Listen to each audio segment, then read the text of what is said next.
evening to my fellow panelists, by the way, that in the time of Ramzan, you have Professor Pasha lying so blatantly. One is not supposed to do that. He says there is no such thing as nikah halala. Does he even know who Miss Sabina Begum is?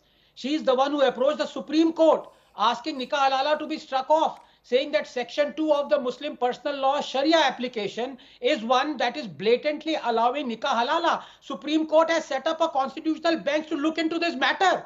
It's been 6 years. What is he talking about? It is rife. So please, let's get the facts right. Now, let me come to this. You know, the supreme irony is that the Muslims are up in arms saying that, oh, we are being discriminated against and all hell is going to break loose.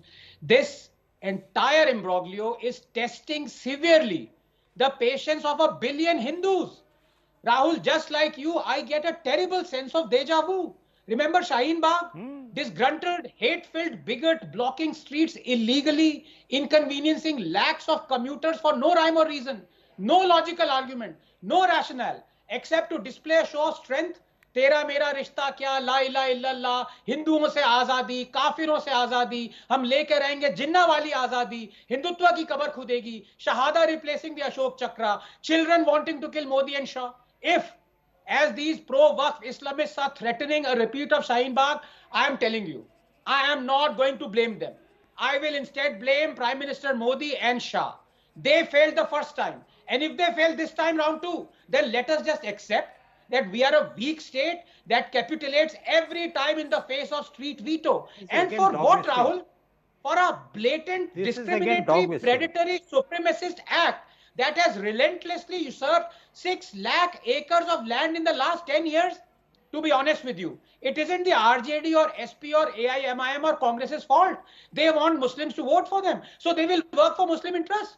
The issue is the BJP. It wants Hindus to vote for them. So why don't they work for Hindu interests? Why don't they act on what I have been crying hoarse for years, that unjust, discriminatory, draconian acts are not amended. They are abrogated. Do not amend the Waqf Act that has usurped lakhs of acres of government, Hindu and temple land. Abrogated, but to no avail.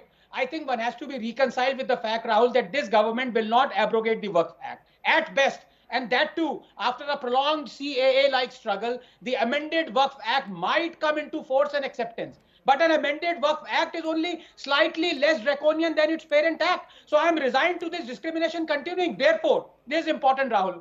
The only other logical recourse is for me to ask, demand such a discriminatory and draconian act being promulgated for Hindus as well, in the form of a Sanatan Act, the exact clause for clause replica of the Waqf Act. Look, I have nothing against the Waqf Board. Absolutely nothing. Why should anyone? Countless boards, charities, NGOs exist. The problem is the Waqf Act. I repeat, the issue I have with is the act, not the board. Because Rahul, the world over, disputes over property are settled using courts and existing laws that are community and religion agnostic. Why should a particular religious community be armed with another set of laws, those that are patently discriminatory towards member of another community as a primary instrument of defense or indeed of offense? Is there a Hindu equivalent of the Waqf Act? Promulgate one in the interest of equality. Then